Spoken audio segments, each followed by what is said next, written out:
Hello and welcome to the NewSpace Vision podcast sponsored by LiveView, where we discuss new space technology, finance, and innovation with executives, founders, and more exciting people from the startup and new space ecosystem. I'm Sven Shivara. And I'm Dani Seidel, and together we are the founders of the Earth observation company LiveView and NewSpace Vision.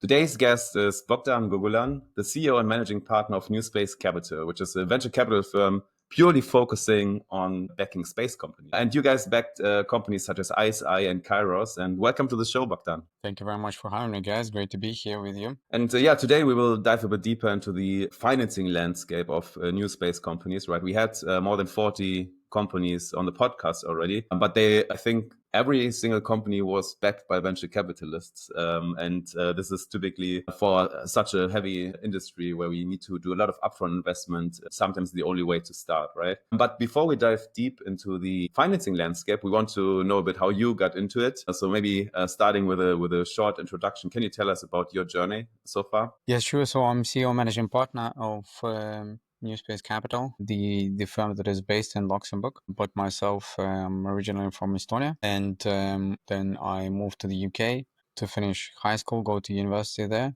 I'm financial economist by education, and so after that I moved to the city. Started in corporate finance in Deutsche Bank, and then moved to American Express, worked with them in the UK and in US, in New York head office. Ended up working for the vice chairman of the company at Gilligan. So that was sort of the first part of my career. And I was focused on the applied microeconomic research, so around industry analytics, deal analytics. And then sort of through this, I fulfilled one of my childhood dreams. I dreamed to have a corner office with the view of Statue of Liberty. Nice. And my desk didn't look like a corner office, I must say. And actually, to see the Statue of Liberty, I had to walk to the end of the corridor. But I thought this is close enough. Yeah.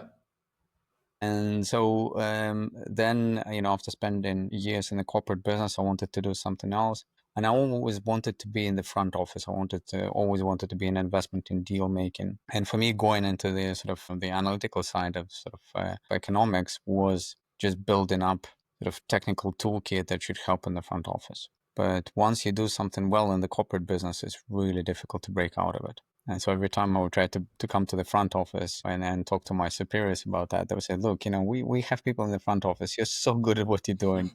Just keep doing that and we will pay you more money. But whenever you do, something that if you want to do something else, you always feel underpaid, right? Yeah. And when you do something that you love, it doesn't matter whether you get paid or not, right? So and so I discovered it on my own example in my own life, and so I decided to move from the corporate business and actually leave finance and go to the defense industry. So defense industry, I have close sort of deep personal ties. I come from a family with a very strong military background.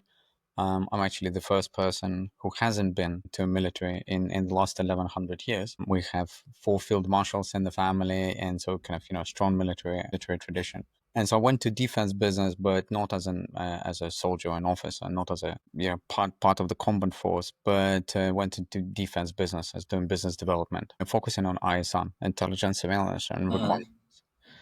And so I actually started with the company in Estonia called Defendec that was doing very unique ISI equipment, and worked with them in Central Asia, Middle East, and so then started working with the sort of bigger primes like Lockheed Martin, Raytheon, L3Harris, and the others on some of the larger projects in the Middle East, North Africa, and Central Asia. So went to all the great places you don't go to as a tourist, Afghanistan, Syria, and the like. And that was really the introduction into space. Yeah. Because of course, space is very important for reconnaissance, Earth observation. That's the basis for reconnaissance these days. And then also the satellite is providing the backbone communication for ISR. But now, to my surprise, I always thought of the space industry that it is 100% defense, military oriented, primarily intelligence oriented. And so when I came across space industry, I absolutely by chance found out that it's actually 80% commercial.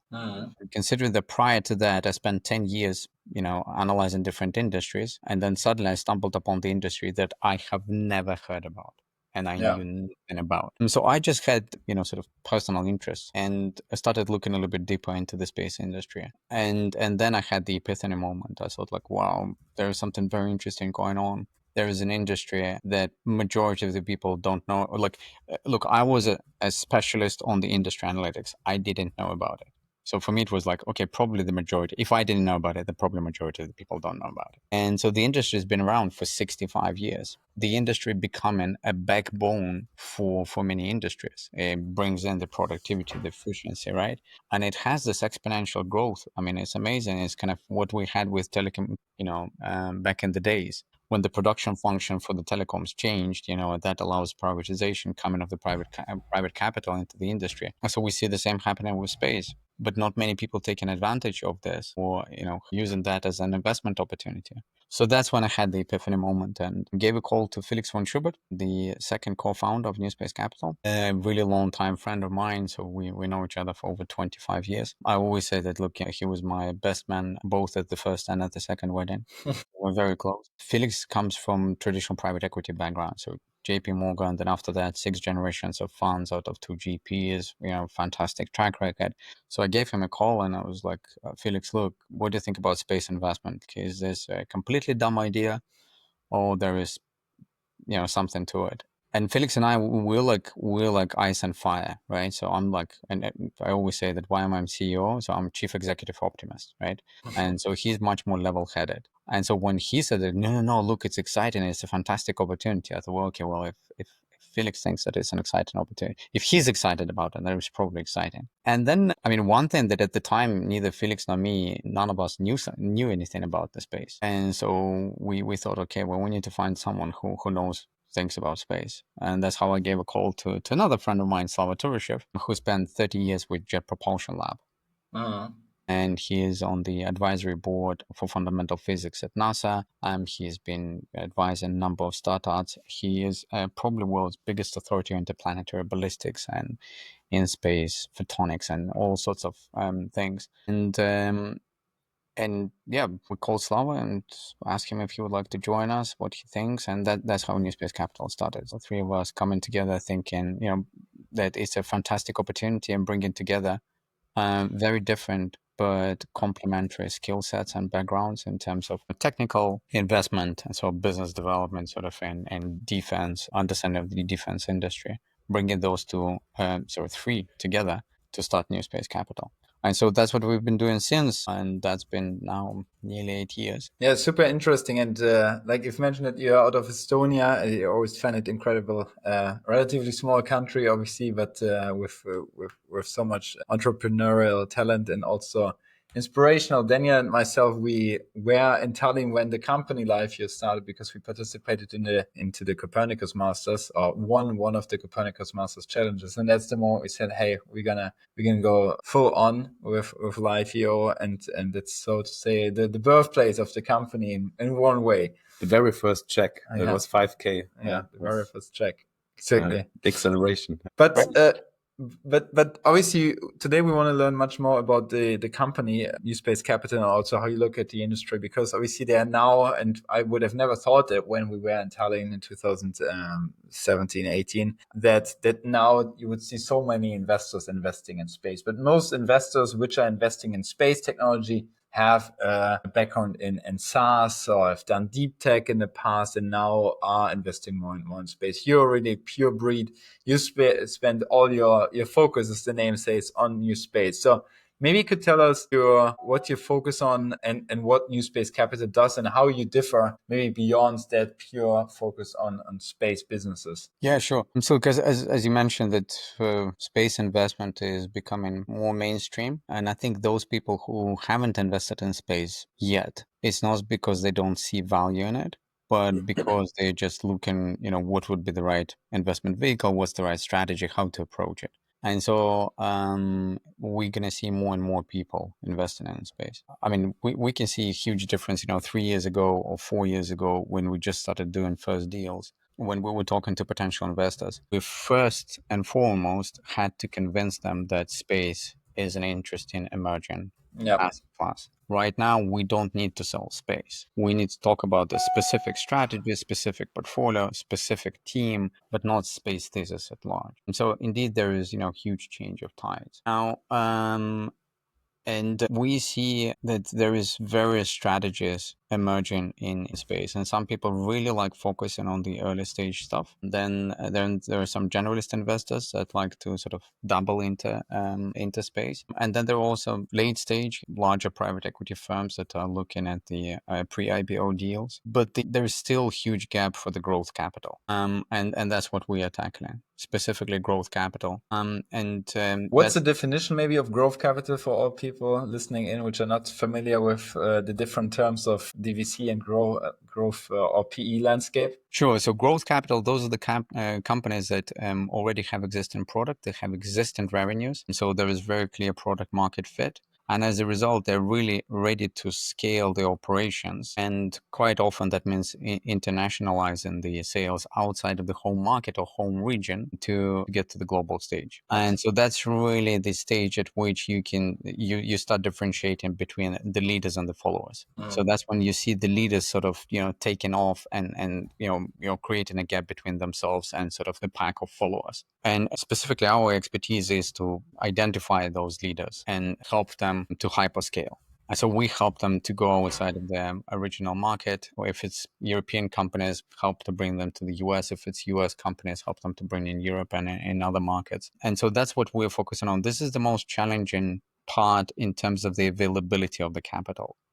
For early stage companies, now we see quite a bit of regional funds, grants, and also early stage investors who are ready to back the companies. But now the moment you get to sort of larger tickets, getting outside of government support area, that's when sort of capital right now dries up. Now, when you get to the later stage and you're already, in a few $billion company, then again, capital is abundant, large private equity funds are there, sovereign wealth funds are there, banks are there.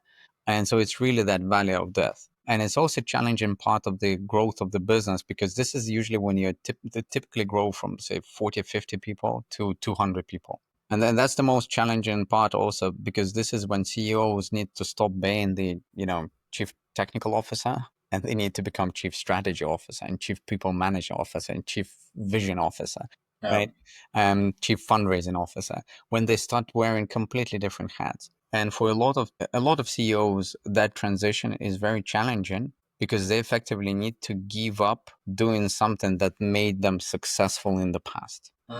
And that's a very difficult psychological transition. And then also it is the time when you go into other markets and you get into, different regulatory environment and different cultural environment. And so it is very challenging part of the business. And so what we are trying to do, and, looks like we've done that successfully so far, is to identify those market leading companies, to provide the scale up capital, but also importantly is help that transition into a large organization, international organization. And our key premise is to help the companies to get new contracts. So we would only invest in the company if we can bring that company additional commercial revenue using our network. Help them to get to the contracts that they would find otherwise challenging to get into.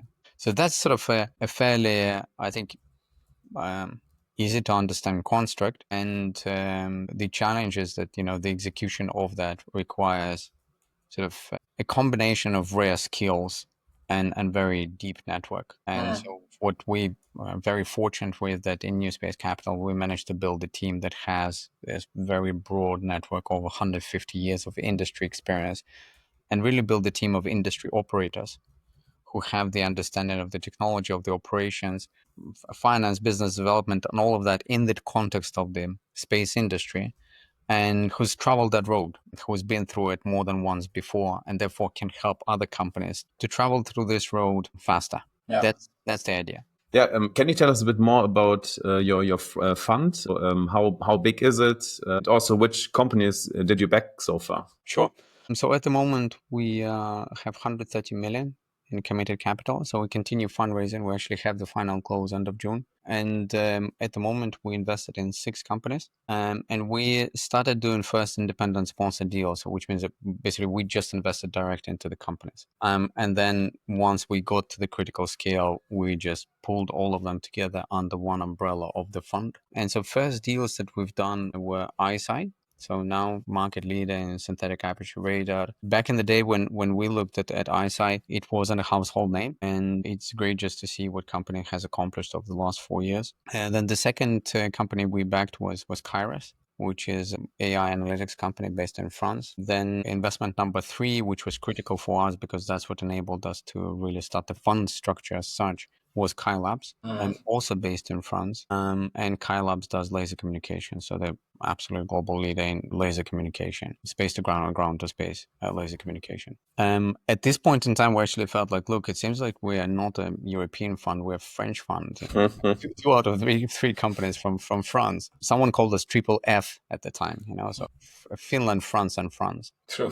And it was, and it's actually really interesting to see just the quality of the deep tech that comes out of France. To me, that was surprising. Again, I was through defense days. I was more exposed to Northern Europe and Germany and Switzerland, and so for me, it was just great to see the depth of the expertise in the aerospace industry in France. And then already out of the fund structure, so last year we've done 3 investments, and that's in Sense. That's a company that does optical sensors. Originally from South Africa, as part of our investments, they actually moved their headquarters to Europe and building up their manufacturing capabilities here in Europe. And then FiberCode, which is a US headquartered company, but with very strong heritage from Germany, from Aachen University. That's a materials company. And then we've done investments in Atlas Space. So Atlas Space is a US-based company that focuses on the ground infrastructure software. It's a federated network, and they're global leader with the only ones with the enterprise level solutions, third-party independent enterprise level solution for the ground networks. So those are 6 companies that we've backed. When we've done investments in the first 3, and some people were asking me, guys, we are just trying to understand your investment focus. You guys just seem to be all over the place. What's going on?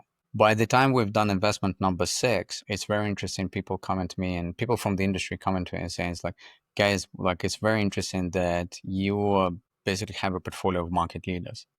That's exactly the idea. So every company we backed is a global category leader. They're number 1 in their market segment. And that's a very conscious decision. And there are certain market segments we look at. And if we cannot invest in for one or another reason, we can't invest in number 1, we're just not going to look at that market segment at all. So we would never invest in number 2. As a result, sometimes we have companies coming to us and it's guys, can you make even a small investment in, from NewSpace Capital in our company? We're like, why? It's I was told everyone would understand that we're a market leader. So that sort of becomes a reverse logic. But what is great about investing in the market leading companies is that one way or another, they all work with each other. So that also creates additional synergies in the portfolio, and then it creates additional value. It also helps us to open up the doors. And it's actually really great to see. Just last week, we had our investor day, annual investor day in Los Angeles. And so we had all the companies there. And it's really interesting to see how the companies interact with each other, how CEOs interact with each other. Because it's really we see that we're not just, a portfolio of financial assets, but we're building up the ecosystem of the companies that like each other, that like working with each other, that have, strategic benefits between themselves and can help each other to grow. So that strategy of backing market leaders is having this secondary effect. And I would love to say that it was by design, and actually it wasn't. So that appeared as a sort of byproduct, which now we're very conscious of, and we are sort of nurturing that, and it certainly helps us also to structure our thinking when we're thinking about new investments that we would make. We now do look okay, what are the synergies with our existing portfolio companies? Yeah. So obviously, I think it's 100% true, right? That if you invest in one specific industry, you really have that domain understanding, and you can really build these network effects. So that's super strong. But obviously, the space sector is quite special. So I have a couple of questions around the investment strategy and also the difficulties investing in space. But before going there, you had mentioned that you are only investing, or right now you're only really going for the number 1 in each segment. In another podcast, you have given I've heard that you also follow an outbound approach when it comes to investing, right? So could you maybe tell the audience like what your approach is to finding the number one in each segment? Yes, sure. The approach is, well, as you mentioned, is sort of outbound deal sourcing. So of course we have inbound inquiries. Had last time we counted was 470 companies reached out to us looking for investment. We backed 6, right? And the way we approach our pipeline and looking for the right deals is that it's a top-down approach. So we are looking at what are the fastest growing market segments in space. What are the market segments with the highest growth potential? And then within those market segments, we are looking at the fundamental challenges to the growth of that market segment. And to give you an example, Earth observation, one of the fastest growing market segments. What is the challenge? Is that 70% of the time satellites make pictures of the clouds. Well, and no surprise that synthetic aperture radar company ICEYE appeared in Finland. I mean, Estonia is close to Finland, we rarely see the sun, right? So if you're trying to use the satellite, Earth observation in this part of the world, you see lots of beautiful pictures of clouds. So the question was that companies cannot rely on something that is only available in good weather, right? And so synthetic aperture radar solves that. The fundamental challenge is solved, right? You can get reliable, persistent access to data. Now you can start building your operational processes around that data. And so that opens up new business models. It opens new industry verticals that you can sell into. And that is behind the explosive growth of the Earth observation market. So that's an example of how we approach and looking for investment targets. And so that's, I think, is an interesting approach, right? Because like a lot of VC, even at growth stage, are having relying some to a bigger extent on really inbound. But yeah, it totally makes sense if you really have that narrow and super sharp focus. But another question I would be having is that obviously some of the portfolio companies of yours are component builders too. For example, people which build satellites, who sell data to companies which analyze satellites, also which are part of your portfolio. And what we are seeing is what I was observing is that means that a lot of things need to sometimes align for either the company, for example, selling the sensors to make a lot of revenue because the demand is uptaking, or for the companies buying data, that there are new companies in place providing new camera systems, for example, with new capabilities, right? So timing the market is super important, and sometimes maybe developments take longer than expected. So what's your approach how are you looking at timing, and how is this also reflected in the life cycle of the fund? That's actually, time to market. This is really important, and that's one of the benefits of investing in the growth stage companies is that this company is already in the market. Mm-hmm. So it's not that we invest in the R&D and sort of product life cycle. We don't. We invest into their business development efforts. And while for the product, to develop some of those products, it might take you, 5, 10, sometimes 15 years. Break into the new market is going to take you 1, 2, maybe 3 years. So it's already a much shorter period of time. And then that's part of the value that we're bringing to the companies we invest in is we'll help them to shorten that by using our network in those markets. And so, and that's the whole idea behind what I'm saying, that we help to hyperscale the companies, right? The companies we invest in, they would be successful with or without us. And it would be completely vain of me to think that they wouldn't make it without us. They would be number one without us. But we just hopefully helping them to get there a little bit faster. They would make there in 5 years. We can help them to make it in 3 years. And in terms of the investors, in terms of investor returns, that's a huge difference. And when you're looking at IRR, that's a huge difference, right? And then also that helps you to increase your market share. You have time to sort of build up the barriers for the new entrants, etc. So that also brings the strategic long-term value for the companies. They get a bigger market share, and therefore we can increase the exit multiple as well. So we're just building up a company at a much different scale using the network that we have.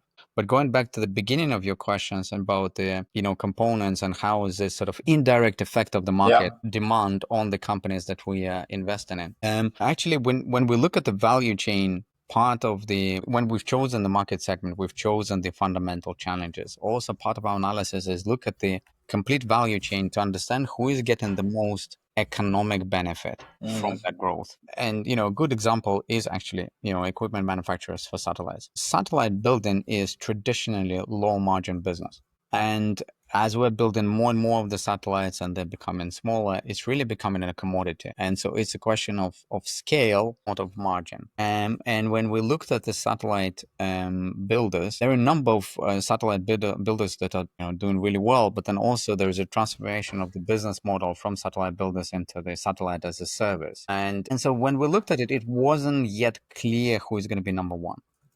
There is a number of companies that have a fair shot at it. And so that's why we decided, let's look deeper. Let's look at those component manufacturers that supply all of those satellite manufacturers, and the ones that don't have low margins, that don't have to build at scale, but that have a high margin business and can build sort of at a batch level production. Yeah. And that's how we came to Simera-Sense. So Simera-Sense, effectively what the company have done is they said, guys, look, originally optical sensors take 18, 24 months to build. It costs enormous amount of money. It's built to a spec. It's, multiple reviews, a lot of engineering effort. But then they used all of their knowledge, all of their technical pedigree to come up with the few sensors that satisfy, 80% of people's requirements. But they satisfy them at 20% of cost. And you can pretty much buy them off the shelf. And when you can buy something at 20% of the cost and you don't have to wait two years, but you can wait 2 months, suddenly no one cares about the last 20% of technical requirements. And so that's what allows Simera-Sense, they call it the 4Ts model for space, right? So that's what allowed Simera-Sense build their business very quickly and effectively ban on every new satellite. So is it going to be, Endurosat or Open Cosmos? We don't care. They're going to use Simera-Sense sensor. So that's the idea for equipment manufacturing or component manufacturing. And also there are some other components that we'll look at that have very interesting proposition. They serve both space and non-space industries. And that is a sort of a result of the convergence in the supply chain. So as we moved satellite from geostationary to low Earth orbit, they're now operating within the magnetic field of the Earth. Yeah. So they're protected from the hard radiation. So you can use commercial off-the-shelf components. And that convergence of the space and non-space supply chains opened up completely new opportunities, both in terms of the business model, in terms of the technical solutions, and in terms of just scale of manufacturing. So fiber coat is a clear example of that. Companies doing the fibers that are used in the automotive industry, and now they're building that up for space. Yeah. Because the two have the same problem. The batteries in the cars and the satellites are becoming bigger and bigger. Yeah. There is more and more electronics on both. Electronics becomes more sophisticated, bigger part of this of the platform. And batteries and electronics don't go well together. So you need this electromagnetic shielding. And so that convergence of the supply chains is very interesting because it just provides this new economies of scale. And from an investor perspective, it helps to de-risk the investment because you're putting money into the business that doesn't depend on one market. And so that's where we continue being bullish on certain components going forward. Yeah. So it's very interesting that you have these 6 investments, and as said, like from component builder to pure software analytics play with Kairos to the satellite manufacturer integrator ICEYE. And I can imagine it's very hard to build an understanding of each individual market they're operating in, right? Supply, demand, but also the business model. And like we see, I mean, we talk to hundreds of investors and we see like 90% of the growth we see is they think in templates they apply to the traditional SaaS company, right? Because they are somehow comparable. And now you do it completely different with very complex markets. So how do you actually analyze these markets? Do you do all internally? And it also, I think, takes a lot of time, right? Or do you also contract others to build market reports? So how, I mean, taking the example of the cameras with Simera-Sense, right? How did you actually analyze the market? How did you get into this and build up your thesis for the number one company? Yeah, sure. So that's a very good question. And indeed, look, I think the logic that we are using is in a way we're sort of streaming against the tide there. Quite often, I mean, interestingly enough, quite often we're investing into the companies that just swimming against the stream as well. So I think because we've done it ourselves, we appreciate when other people are doing it. And look, it's very simple. It comes from the team. And so I mentioned the team that we built is, I'm immensely proud with it. It's amazing. It's amazing expertise, and that allows us to do all the analysis internally. The only things that we outsource is legal due diligence. And so that really is because, so we have 8 people on the team, right? 5 people based in Luxembourg. Slava Turishev is in California. Felix is in London, and I'm on the plane in between.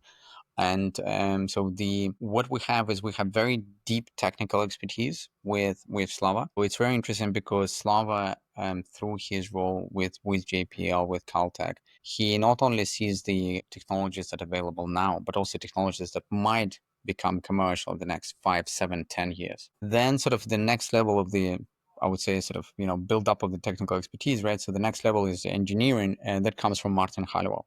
And Martin Halliwell, if you read Elon Musk's biography, he's mentioned that quite a few times. He was the chief technical officer of SES, one of the world's largest satellite operators. And for 18 years, he was the chief technical officer, and he was a very important technical lead on all the work that has been done with SpaceX. And Martin is probably world's biggest authority on the satellite platforms. And enormous, depth of the engineering expertise there across all the systems, but also the ground segment for satellite operations. Then if we move sort of, next level, that's to operations, and Daniel Biederman, another partner, he worked across the value chain at Contravas, right, at Arianespace and at SES. And so he brings this operational expertise across the value chain. And then we move to sort of, business development, that's really between Daniel and myself. So we cover a big part of that. And then if we move to finance and investments, Padraig McCarthy, look, the person have done more in equity markets and debt markets, space related debt and equity markets than anyone else in this world. 18 billion, 9 billion in equity, 9 billion in debt.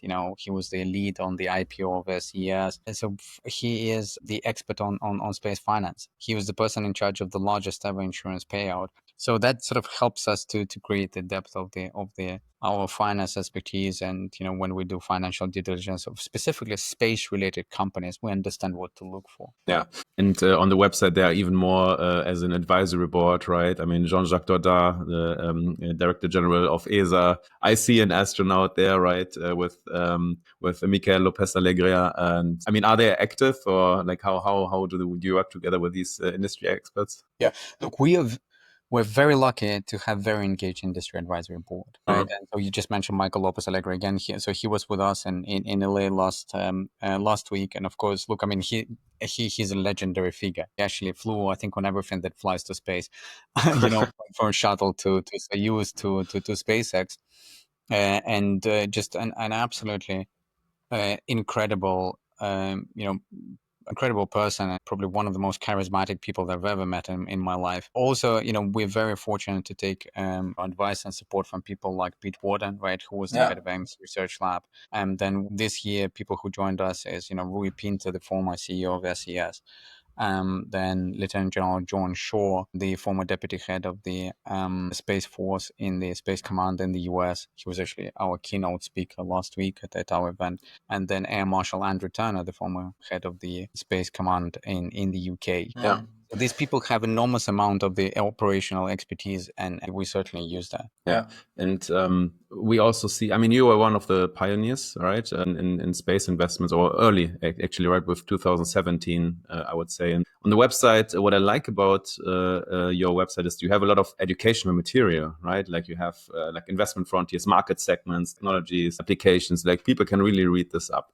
And I think, when we raised our first round 2019, VC knew about space. And do you see that actually other space interested funds actually come to you guys to understand your thesis? Or how do you see you guys educating other non-space VCs? That's a good question. Investors are usually very confident people, sometimes maybe overconfident, right? And they go into what they're doing because they have absolute confidence in the fact that their strategy is right. So I don't think we're educating anyone on our strategy, even though we're very open on what we're doing. You mentioned our website. On our website, we very clearly articulate what we're doing.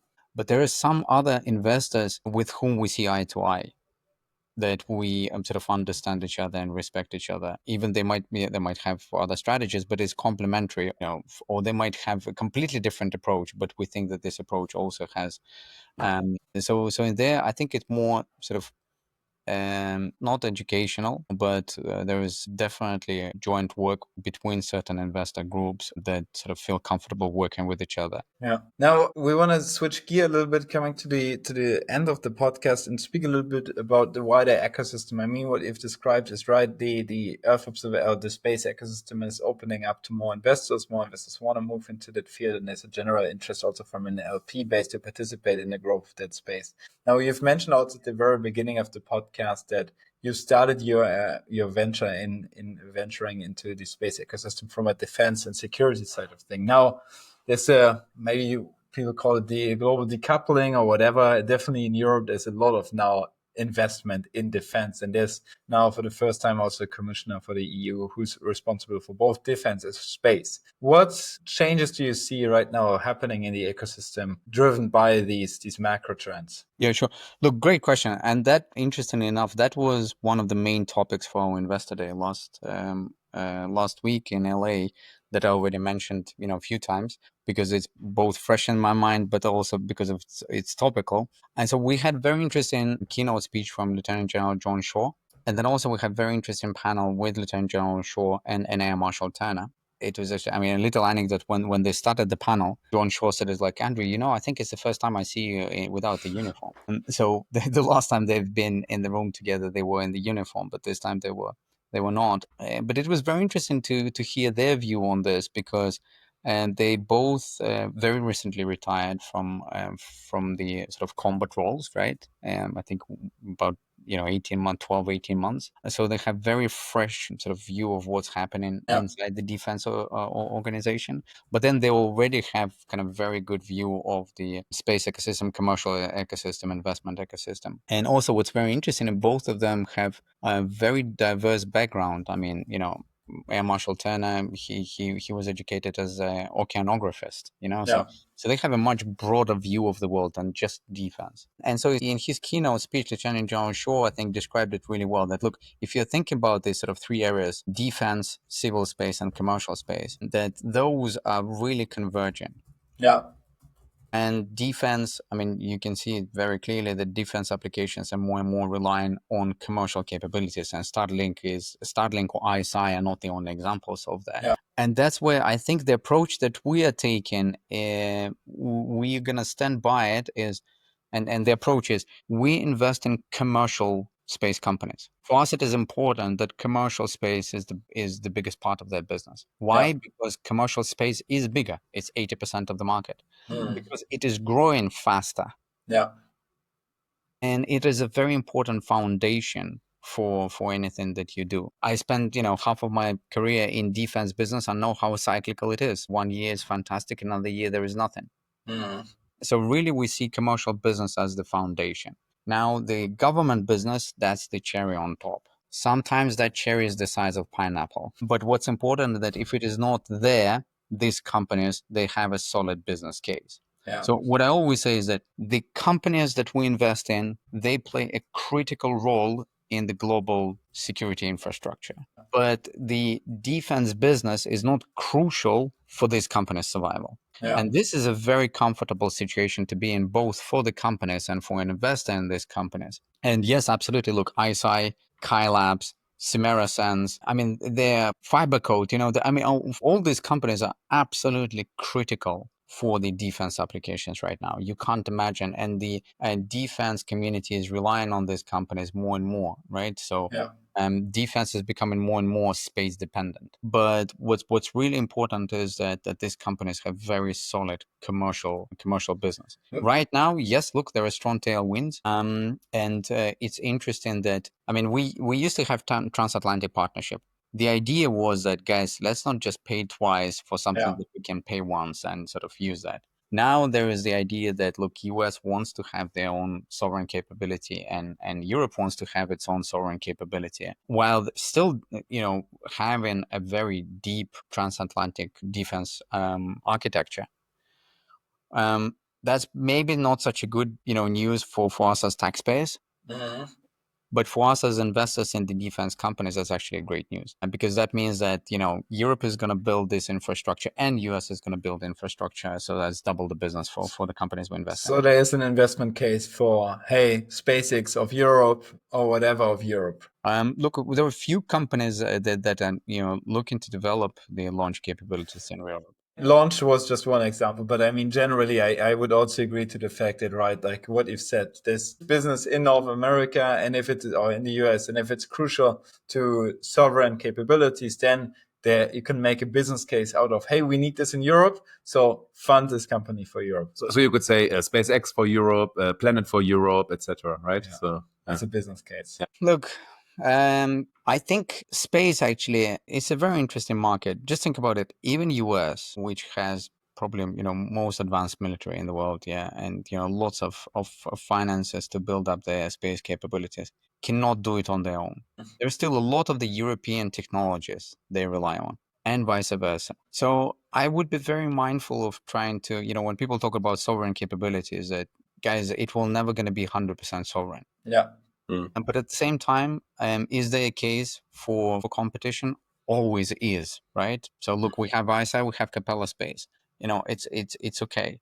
To which degree it's important that it's in the US and it's in Europe? I don't think so. Like, look, if Capella Space was not in the US but was in the UK, yeah, I mean, would it change market dynamics? Probably yes, partly because of ITAR. But it's just important that there is competition. So I think there is. I think right now this transatlantic divide construct is more political than commercial. And yes, we need to be mindful of it, but also it's important that we don't get ourselves trapped in this. 100%.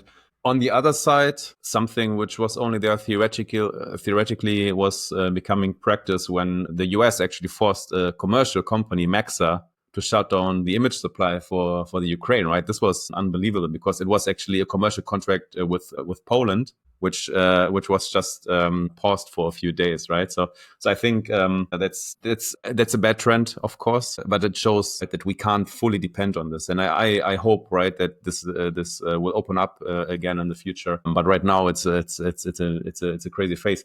What this also means for space, and we see this, that companies like ISI who actually wanted to go into the commercial markets, I think like reflecting on what is driving their growth, it's defense, right? I mean, we can say that.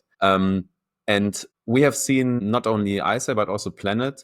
They actually wanted to go downstream. They wanted to build vertical applications for industry, like ISI with the insurance, right? With their partnership with Swiss Re. Planet also tried this. So actually going downstream. But now what we see actually, their key growth is upstream, going more upstream. So building satellites for others. So my thesis is this is driven by the defense demand. But what is your take on this? And do you think it's just a temporary thing that will actually boost commercial applications in the future, or will it reduce the investments in commercial applications? What is your take on this development? Yeah, look, specifically about ISI, and I mean, just operating with the data that is in the public domain, right? One, there is still so much capacity for the SAR infrastructure.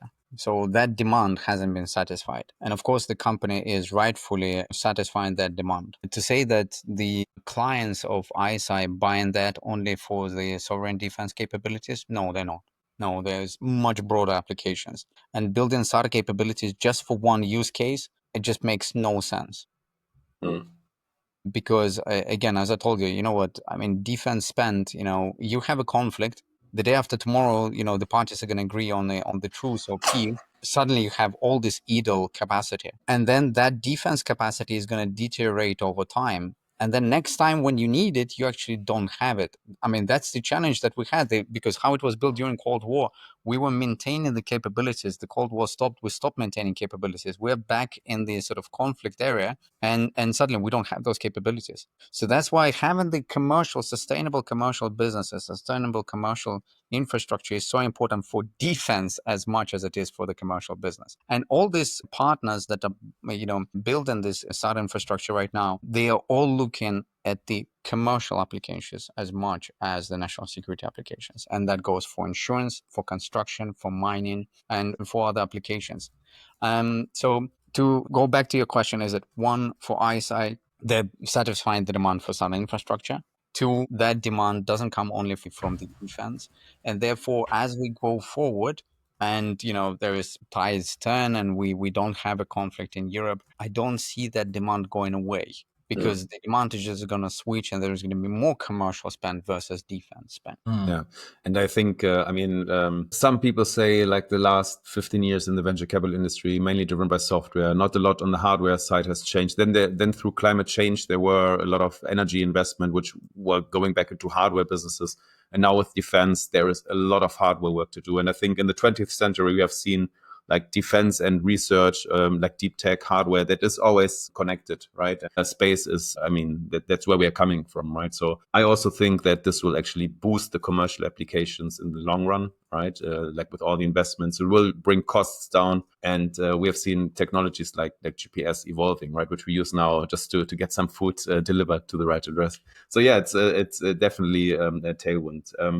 One last question from my side, because I just liked the quote you mentioned somewhere else, that you actually think about space itself. It's not a market or an industry, but a geography. It's a seventh continent where certain operations are outsourced. Can you elaborate a bit on that theory? Because I really like that picture. Sure, and I use that when I talk to the investors who may be less familiar with the space domain and sort of the narrative for space investment. But what we explain is that, look, space industry is not actually one industry, right? It's a very broad set of different industries. And I think it's sometimes more helpful when you're thinking about it not as an industry, but when you think, look, there is a transportation industry, and that transportation industry has a space component. There is agricultural industry, which has a space component. There is communication industry with the space component, etc. It's actually very useful to think in those terms when you're thinking about the growth potential of the space industry. So the space component of each of those industries right now is in single digits, 2-4%. It's very critical, 2-4%.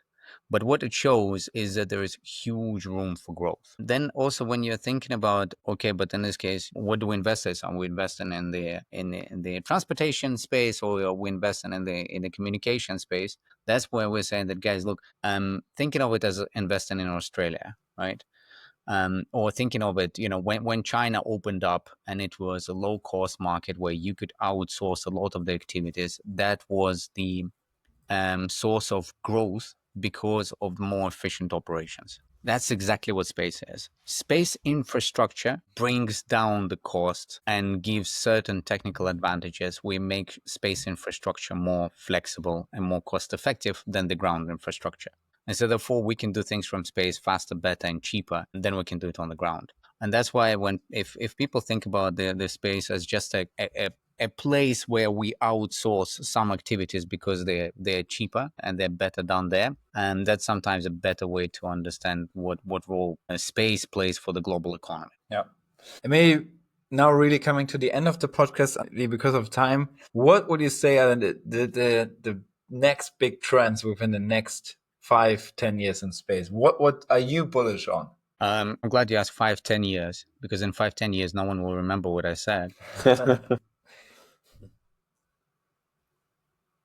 When we started NewSpace Capital, there is sort of a list that we draw of the market segments that we're looking at, and also the global sort of fundamental challenges in there. Some of them we've solved. So SAR, laser comm, onboard processing, or in the process of solving them. There are some other challenges that are still out there. So that would be flat panel antennas, phased array antennas, so the whole antenna premise, right? Then there is still some sensors, hyperspectral, right? So it's clearly still need to be solved. And then there are a host of the things on the application side, and it's merging SAR and optical data, making it accessible, making it user-friendly, then breaking into certain industry verticals that are not using space data right now. And so those are, some of the challenges that we are looking for solutions for. That's on frontier 1. And as space advances and we start thinking about frontier 2, frontier 3, so we're looking not just on the sort of ground and the low Earth orbit, we're thinking about the MEO, GEO, and Earth Lunar sort of ecosystem, that of course opens up, a host of new technical challenges that can be solved. Yeah, look, I think we're not going to run out of topics to invest in for the next 20, 30 years. Yeah, that's true. Well, then good luck to the final closing of the fund. And I'm sure then will come across in many different industry events. But hey, Bogdan, thank you so much for your time today to share the insights from an investor point of view on the industry. Thanks to all the listeners for tuning in again. But before we end the podcast, we want to ask you, as usual, who should we have on the podcast next time? Yeah, and so I was thinking about two people, and I really can't make the decision. So I would say two. So one of them is Robert Brew from Fibercord. And I think it's just a very interesting conversation around space and non-space applications of a certain technology. Yeah. And then the second person would be Air Marshal Andrew Turner, and specifically from the defense angle of space and the sort of commercial and defense applications, and again, the dual use technology. So I think that would be a very interesting conversation as well. Yeah, that sounds super great. And we will definitely come back to you regarding these two individuals. We would love to have them on. And I think that makes then for a couple of good follow-on episodes. So please make sure to follow NewSpace Vision wherever you can. Make sure to follow Bogdan and NewSpace Capital on LinkedIn and other platforms. And make sure to tune in next time when there's the next episode of the NewSpace Vision podcast. Thank you very much. Thank you, guys.